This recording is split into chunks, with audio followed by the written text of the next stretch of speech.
happy back to school week or week before back to school week. My name's Kyler and we are super excited for you to go back to school, not just because you're going back to school, but because we know that God works through you and we know that you are equipped to go to school. You're ready and we're praying for you guys. And so this week I have a story from the Bible that I don't think a whole lot of you may know, and maybe even some of your parents may not even know about it. And so it is in the book of Ezekiel. And Ezekiel is one of the major prophets, and it's super close to the someone that we've been learning about, Daniel. Daniel was someone that we've been learning about the past couple weeks, and we saw him, he went into the fiery furnace. He had some friends with him too that stood up for their faith. They were courageous and strong, and they didn't bow down to King Nebuchadnezzar's idols or gods that they worshiped. Even if God didn't pull through, they weren't going to bow down to him. They gave what they did showed us that we can have courage just like them. So when these books were written, Israel was still in captivity. Okay, so they were taken from where they were and they were put somewhere else because of the years and years of disobedience to God. And God did what he warned them he was going to do and let the enemies take them captive. However, God did promise that 70 years they could return. Have you ever returned from vacation? Summer's ending and maybe you went on vacation and you really missed home. Did that happen to you? I know for me, I just had a long travel, like 2 weeks. I went to tribes camp and it was so much fun. And then I went on a mission trip in North Africa. And today is the first day that I will sleep in my bed in like 2 weeks. And I'm so excited because it's so comfy. It's like my bed in my room. And I just can't wait to do it. But I missed home for all that time.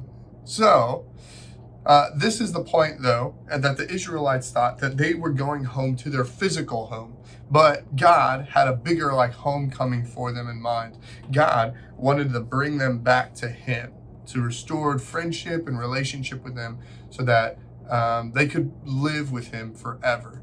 So it wasn't just like uniting back to a place, but it was reuniting like a friendship. Maybe you've had a friend that you haven't seen in a while, or like going back to school, you haven't seen them all summer, but when you see them, you're so excited to go and see them. And right now, where we are in our one-story road trip that we've been going through the entire Bible this year, now Israel is broken down and in captivity, disobedient, and stuck. And, they need some serious help.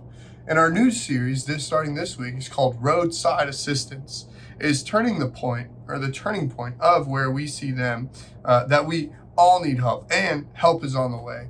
So what is roadside assistance? Have you ever seen a car on the side of the road stuck? Maybe it had a flat tire, ran out of gas, maybe like the engine's steaming.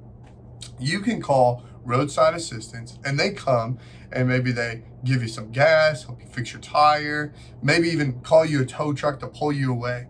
And they would take you to like a mechanic. And we don't need a tow truck for our lives. If we have something going on, we don't call a tow truck. Of course, that's silly. But who can we go to for help? And we know in the New Testament that there's this guy, Jesus. And Jesus is the one that we can go to help, the promised assistance that we desperately need. But even in this series, we're going to see how God is at work helping to bring us home to him. So, think about a car like junkyard. Okay, have you ever seen a car junkyard before? It kind of looks like this picture. It is like where you could go to get old car parts. You would see random tires, steering wheels, car parts all over the place, and maybe even some cars that are they're just junk. Now, do these cars look like they still work? In my opinion, I don't think so, not at all. But God told Ezekiel, see all these car parts? I'm going to put them back together and they're going to run like new and you can go back home. Now, would that be an easy thing to do? No, it looks impossible for all those cars to be like put together and fixed. There's no way. They're old and dead. Now, did God say that? Now, he didn't say that.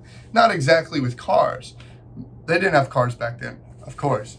But what they did, what God did tell Ezekiel in Ezekiel 37, it's a really similar idea. And it may just be a little creepy for us to imagine. So Ezekiel writes that God took him to a valley. Now, we don't really know how that happened. I'm not really sure. But the Bible says that he was carried away by the Spirit of the Lord.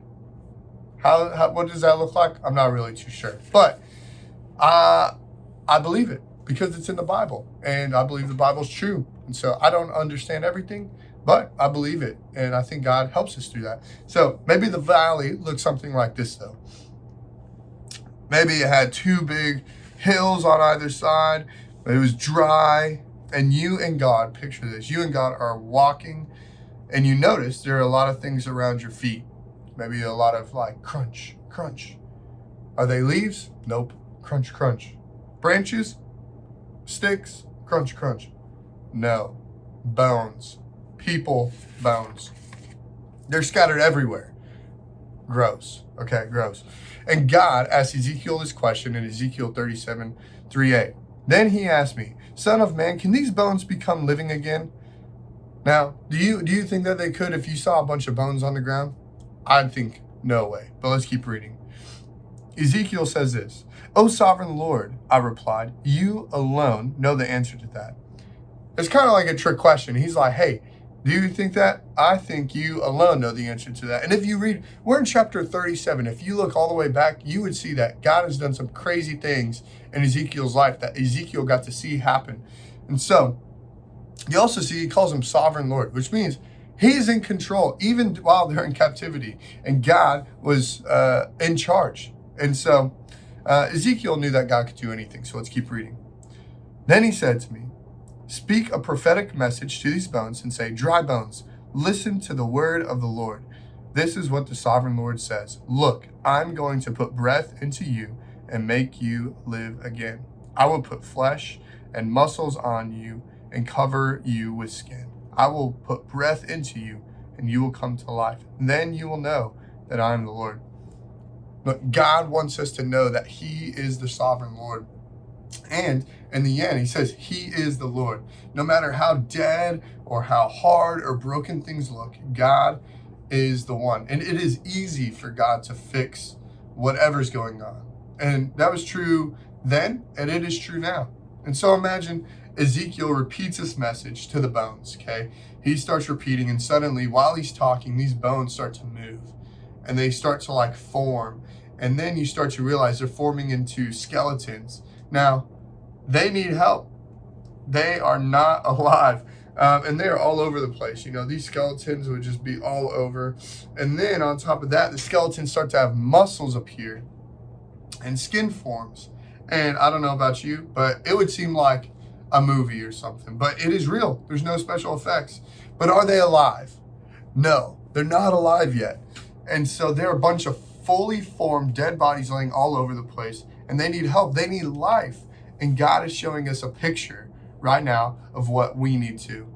You know, Ezekiel, it says later in verse 9, this is what the sovereign Lord says. Come, O breath from the four winds, breathe into these dead bodies so they may live again. So the winds, the breath from these winds, the armies of bodies start to come up and they start to become alive. Can you picture that? The sound of this wind just like going through the valley and then hundreds of bodies standing up together. I can't imagine that. I would be like, jaw dropped. But then God explains to Ezekiel that it's just like he was able to bring all those scattered bones together and breathe life into it.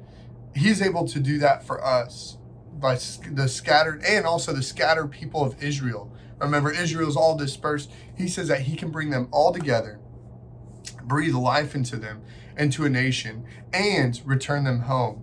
And they needed help, that God was promising that to help them. God was promising to help them.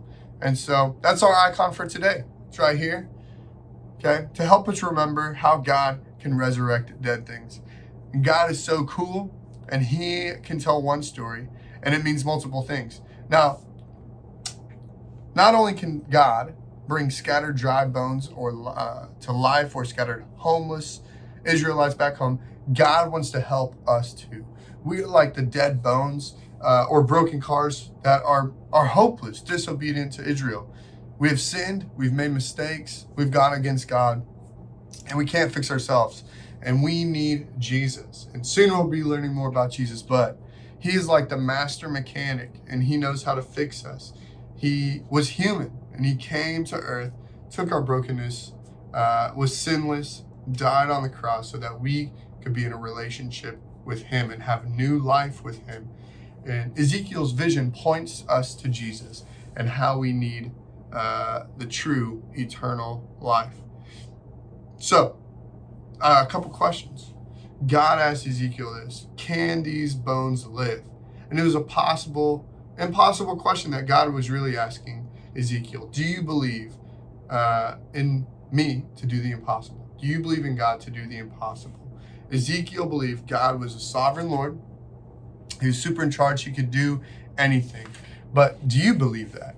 Do you believe that God is in charge and that he wants to save you, give you life? He wants to bring you back home to heaven with him, but he also wants to help you today with your problems. Whatever you're going through, he can help. And what problem do you have that you need his help? He is better than any roadside assistance. We'll see you next week.